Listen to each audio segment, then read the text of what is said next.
Okay. My name is Allie Mackenzie Roberts. I am 26 years old.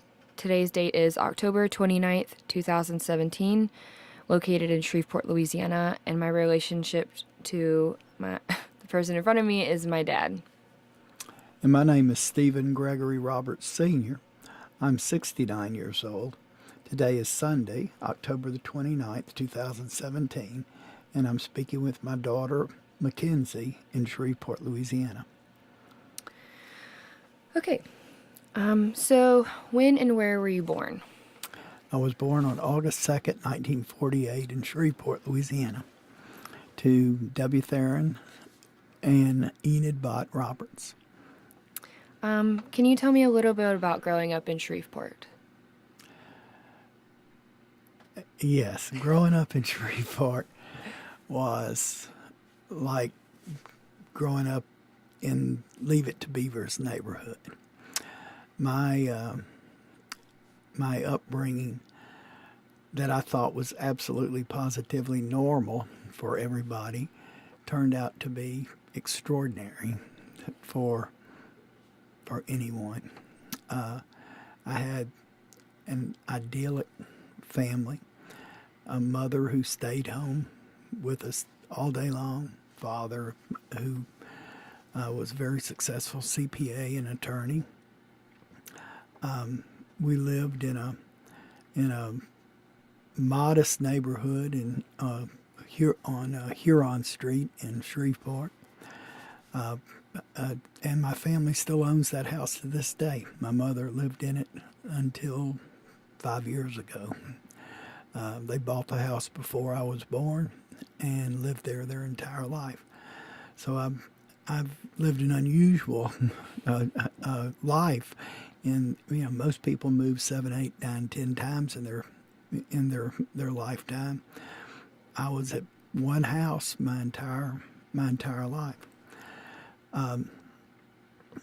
We had a maid named Mary that I called Woo Woo that was there every morning at 7 o'clock or before, and stayed every evening until after 7 o'clock when the dishes were done. She helped raise me. She's one of the I love her dearly, but she was an integral part of our family, and I remember it so vividly. Her presence, and I had some strange things happen to me growing up in Shreveport with my mom and dad. My mother laid out my clothes every morning.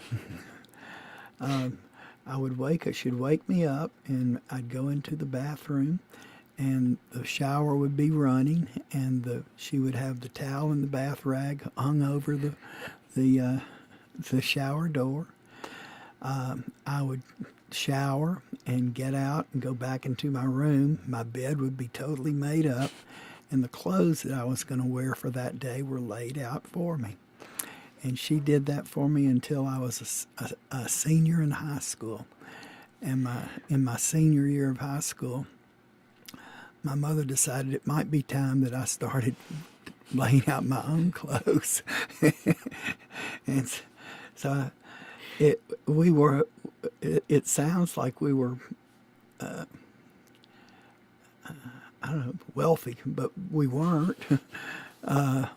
We lived a very modest lifestyle, but was in a totally white segregated neighborhood where we rode around on bicycles all day long, and all evening long until our parents called us.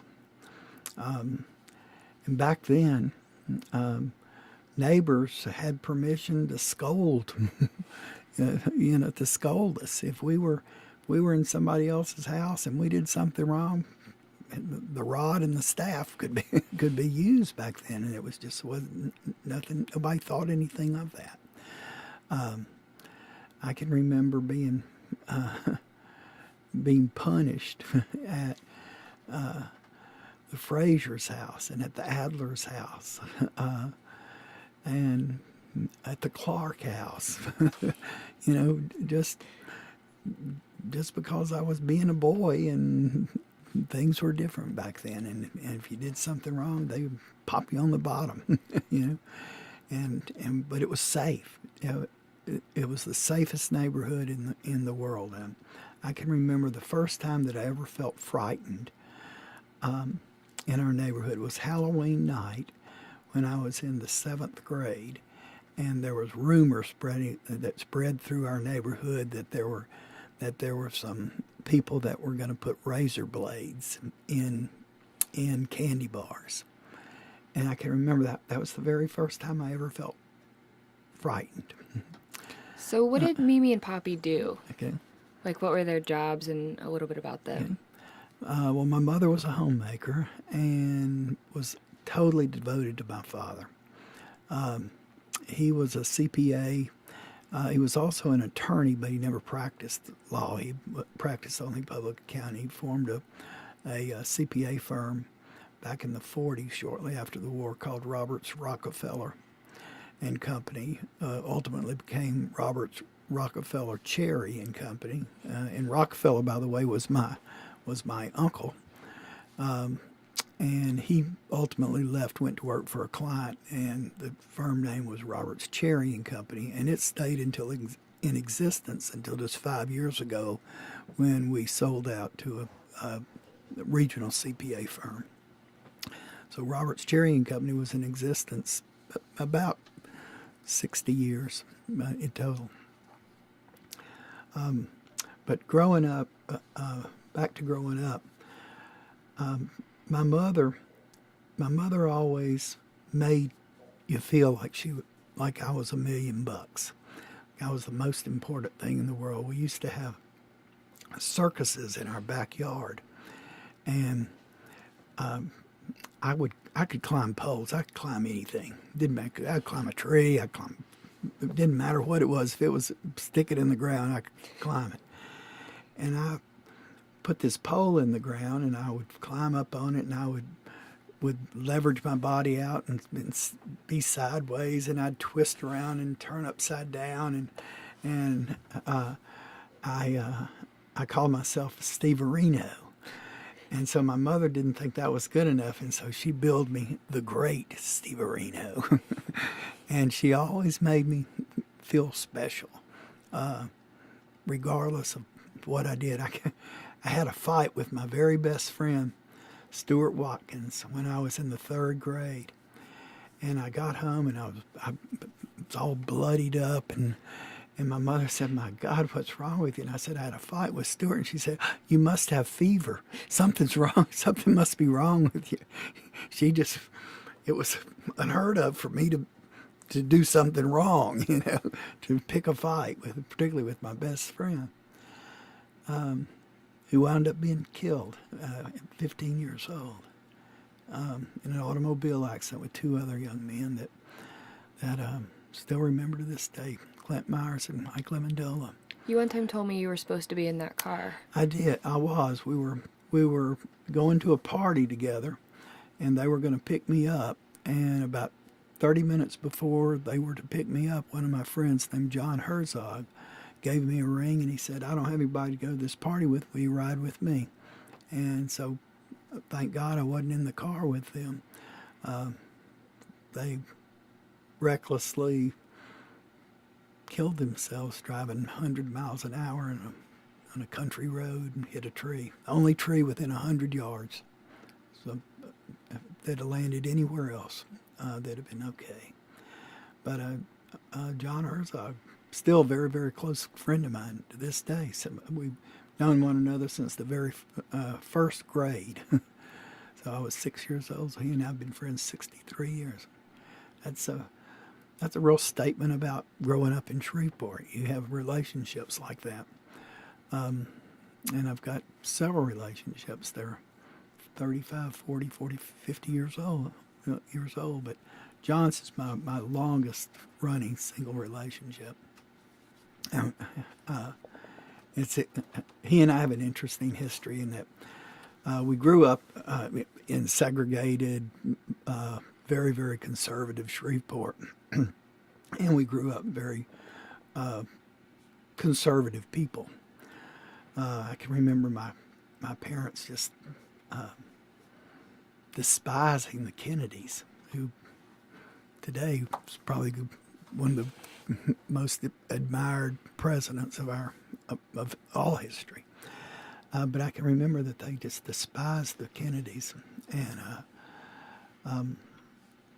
but John and I grew up conservative, but when we went to college, John became very, very liberal, and I became ultra right wing. Not ultra right wing by any means, but I became, a conservative, and just over the years, as we evolved, we both moved more toward the middle, and then he moved way to the right, and I moved way, way to the left.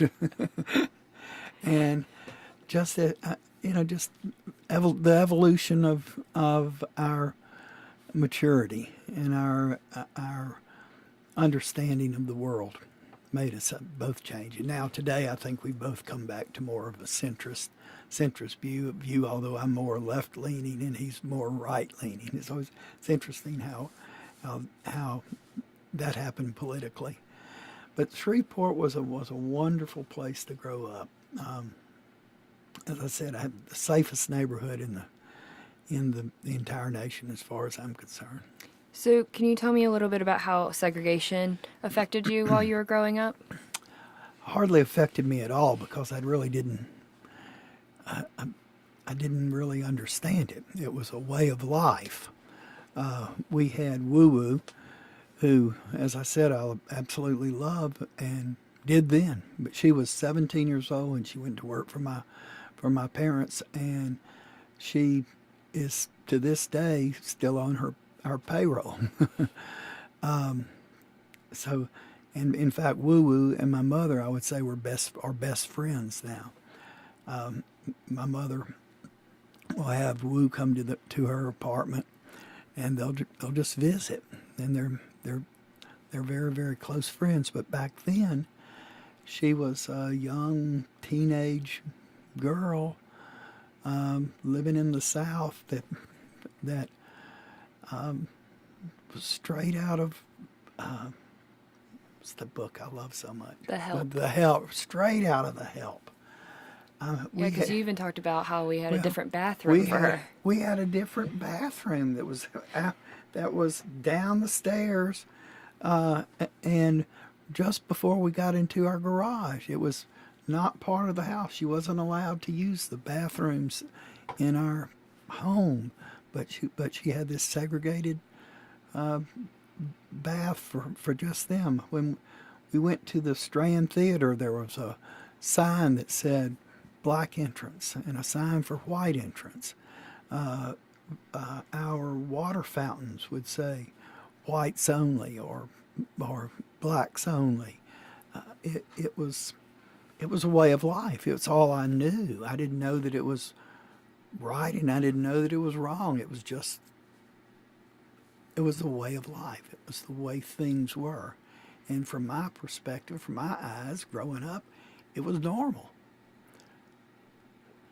It was just totally normal. We had another family that my grandmother and grandfather were close to, called their names were the Thomases, and they had a relationship dating back to the 1940s, and 2-3 of their children worked for our family for years and years and years until two of them died, and one of them became incapacitated. But for 60, 70 years, literally, our families have been just connected at the hips. But it was normal. It was more of a symbiotic relationship with them. We helped them, and they helped us. When did you realize it wasn't normal or it needed to change? Back in the middle 60s. In 1966, I was a senior in high school at Byrd High School. and Byrd was totally segregated. We had 2,700 kids in that school. I think that's why they call it the city of Byrd. We had 2,700 kids and not a single black person. And some young, brave soul, and I can't believe I don't remember his name, who had to be brought to school by police every day, came to our school, and I think that was the first time that I witnessed meanness. The other relationships that I had with the black people were all loving, but I saw real meanness, bitterness, anger that came out from the parents on down to all the way to the kids, and it was cultural. Okay, I mean, it was the way we were brought up. It was the society that we knew as a segregated society, and change is fearful for anyone. Change of that magnitude was scary for the people of Shreveport, Louisiana, for our nation. But that was the first time that I ever started thinking left.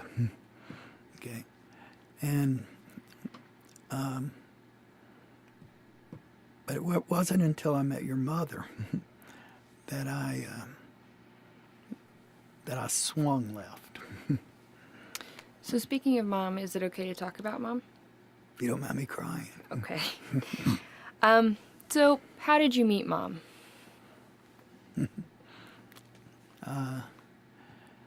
One of the most important days of my life.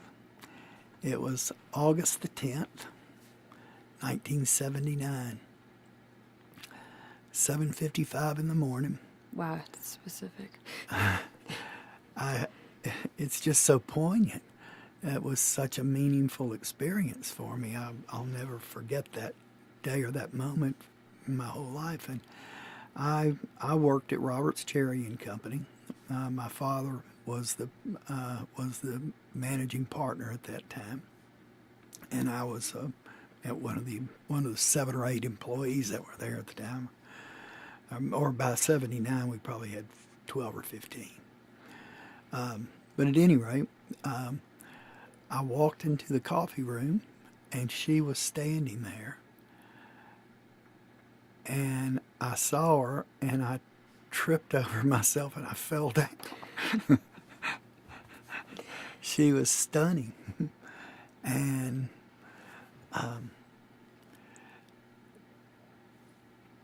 I was married to another woman. She was married to another man. And honestly believe I fell in love with her at that moment, though.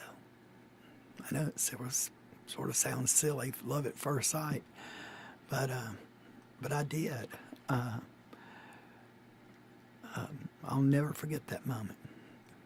Oddly, that day happened to be the second anniversary of her wedding to another man, who, by the way, is one of my best friends. He's a wonderful human being. I love him dearly, and one of the nicest men you'll ever meet. His name is Joe Garner, and he's a beautiful man, and I think he is because I think your mother helped make him a beautiful man. So how long did it take until you guys kind of started to date? 6 years. We had a very brief fling that she immediately stopped and said that she couldn't do that. And I respected that. And she stayed at Robert's Cherry Company for another year or so after that, and then left and went into private practice. So she too was a CPA. I'm full of CPAs in my family. My grandfather was an old PA. My father was a CPA. My brother's a CPA. My wife's was a CPA. I'm a CPA. Heck, my ex-wife is married to a CPA. my uncle was a CPA, so we've got a long history of CPAs in our family. And I lost my train of thought on your. So, when did you guys start dating? Okay. So she left. She left after about another year. She was maybe at Robert's Cherry 18 months or so, and then went into private practice for herself. And I always stayed in contact with her. I had divorced by then. My wife Julia and I separated in November of '79 and divorced in '80. But I always kept in touch with your mama. I would buy a new car and I'd take it by for her to see. I'd just find a reason to go, to go by just to check on her, to have a cup of coffee, just to stay in touch. Nothing, no romantic, nothing. I was dating other women, and in fact, was dating a woman, and one day she said to me, "When are we going to get married?" And I said, "Oh, I don't know, May the 5th. And just threw out a date. She said, "Like, call your mother May the 5th? And I said, "Sure, call my mother and tell her we're going to get married on May the 5th. This was a Sunday morning. I could tell you that date, too.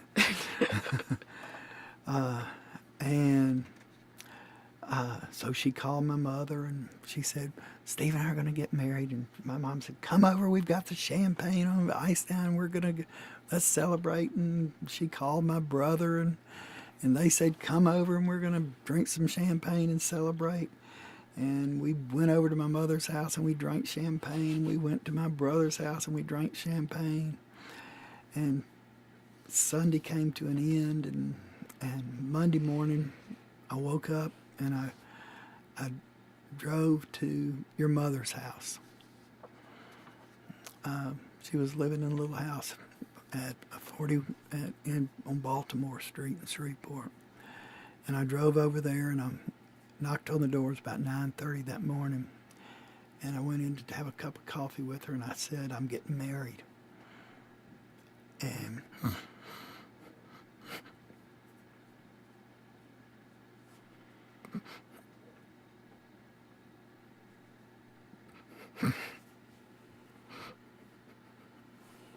we just both broke down. Kind of like this. Kind of like this. We both broke down and cried. We had not touched one another in 6 years.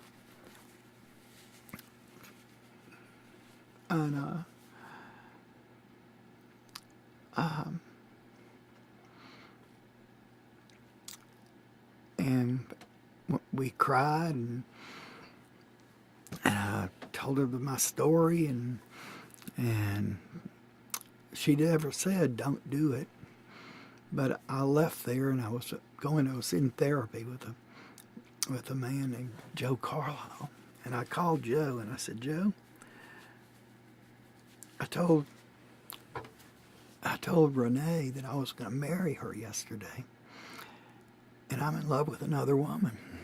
What do I do?" And he said, "You drive over to her house right this minute, and you tell her the wedding's off." And that's exactly what I did. I drove straight to Renee's house. We were engaged for a day. Committed for a day. But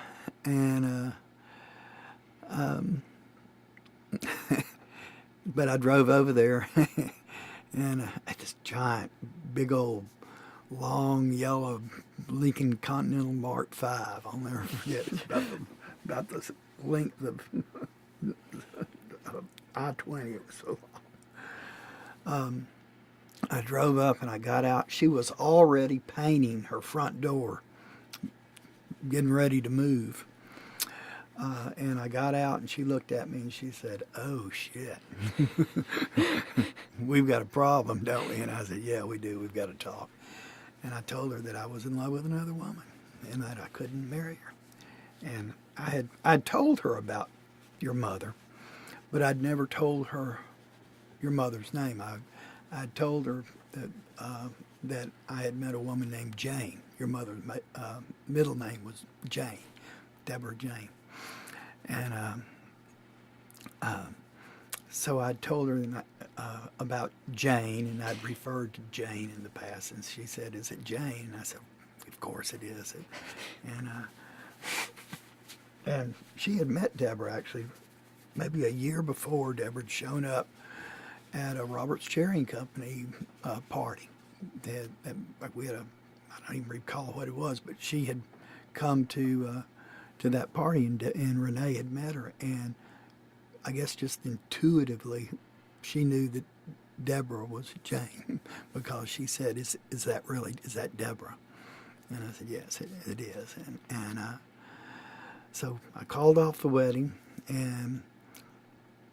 but I didn't have the courage to leap into the relationship with your mother. So I stayed in the relationship with both Deborah and Renee for about 6 months. And, oh, it was horrible. On January the 23rd, 1984,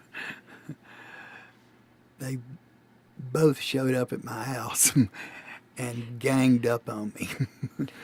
And it was the most wretched day of my entire life. But at the end of it ended at about 3 o'clock in the morning. I wound up. They left, and I had a little Austin Healey sports car, 1961 Austin Healey sports car, and I drove over to your mother's house at 3 o'clock in the morning and said, "I choose you. I'm done with Renee. I choose you, and if you'll have me." And we got in that little car and we drove around Cross Lake for the next until the sun came up. We drove and we drove and we drove, and so I started seeing your mother seriously at that time, and we saw one another for about a year.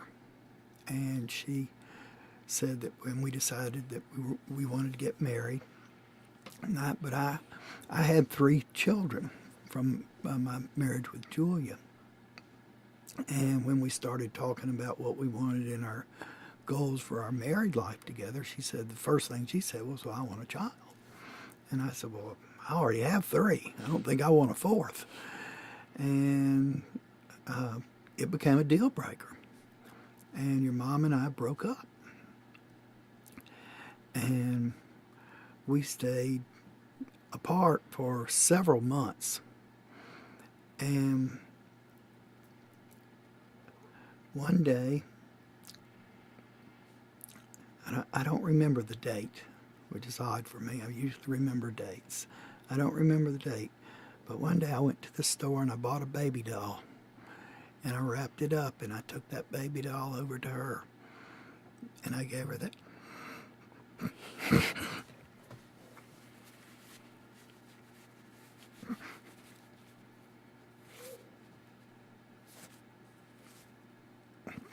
I gave her that doll. Tell her I was ready for you. And we still have that doll. It's upstairs. Yeah. But you guys weren't able to have a baby, it turns out, right? Oh, God. We did everything that you can possibly do except hang from a chandelier. I mean, we did in vitro, and we did sperm donors, and we did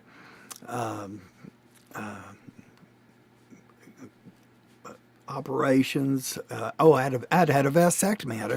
I had a vasectomy reversal. For 4 years, we tried hard. 5 years, we tried really hard to have you, and we couldn't. And so we started applying for for adoption, and we went to an attorney named Ron Machota, who had an expecting mother who had a child that she was willing to let us have, and your mother wanted a baby so badly. She said, "Yes, we want this baby."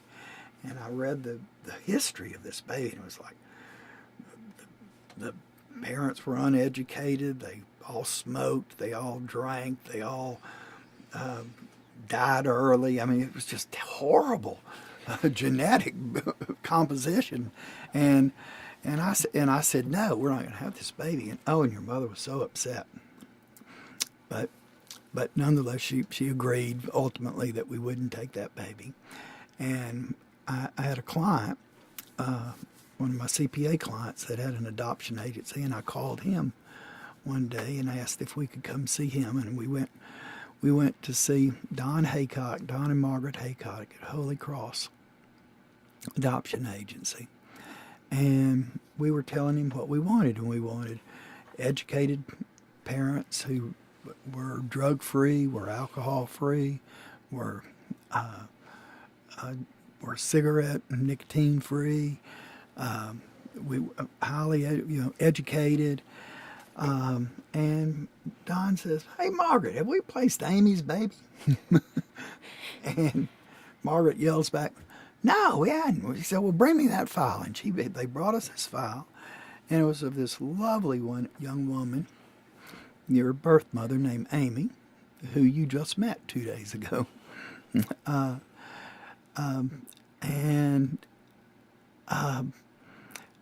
It was like, we want to adopt her.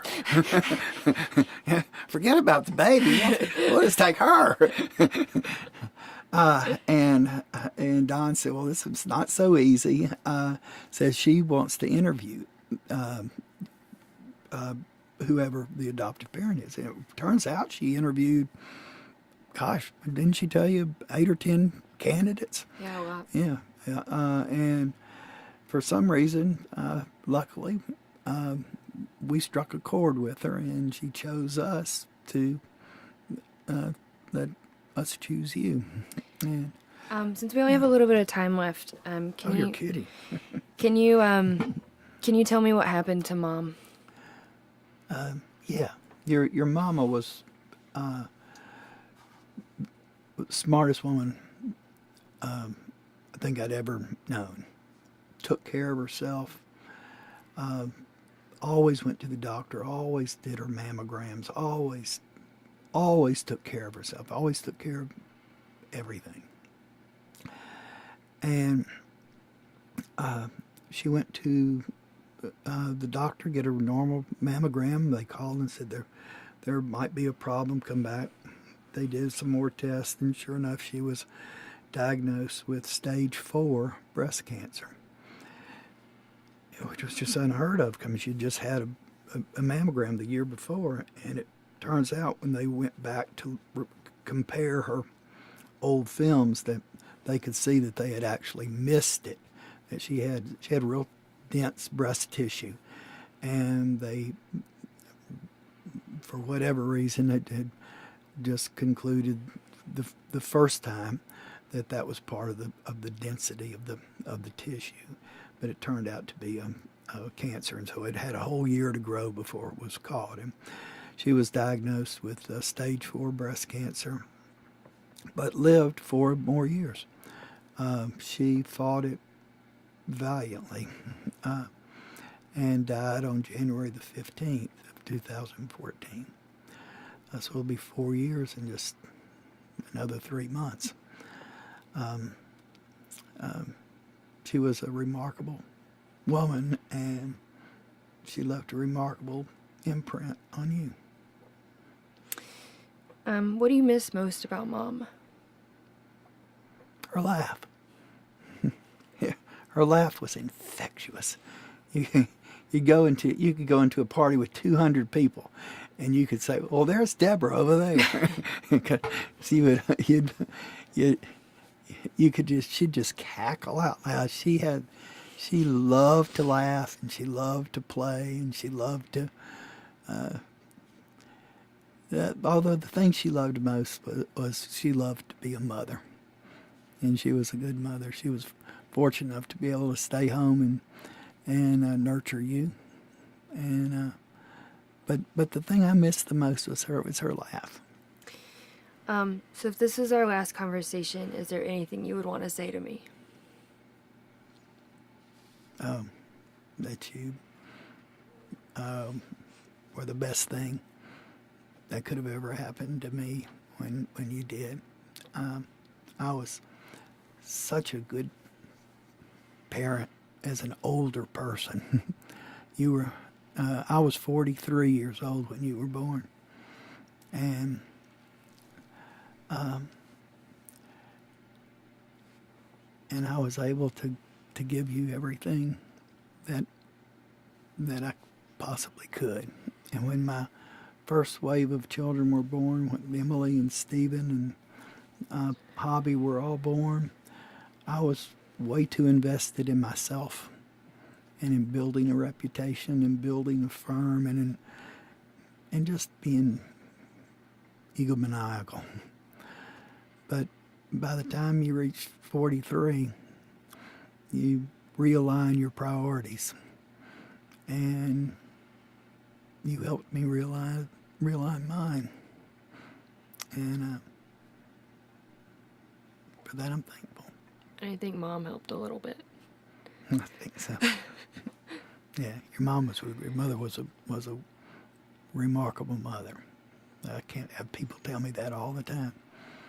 Yeah, the funeral home told us it was a record of people that came to a visitation because the line went outside the door and wrapped around the building. Right. And they said that had never happened before. We were there for 4.5 or 5 hours for the visitation. I know.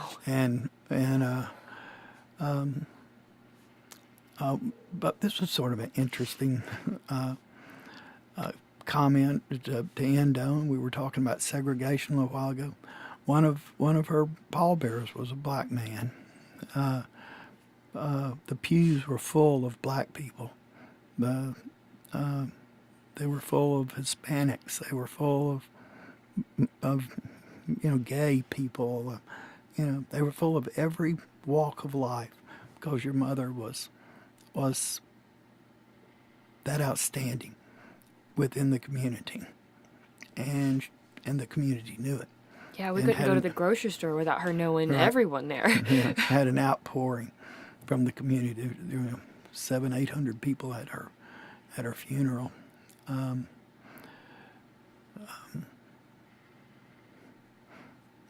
she was a remarkable woman. Is there We're anything lucky else? to have had her. Yeah, we are.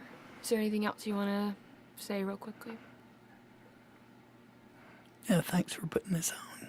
Thanks for arranging this. You're welcome.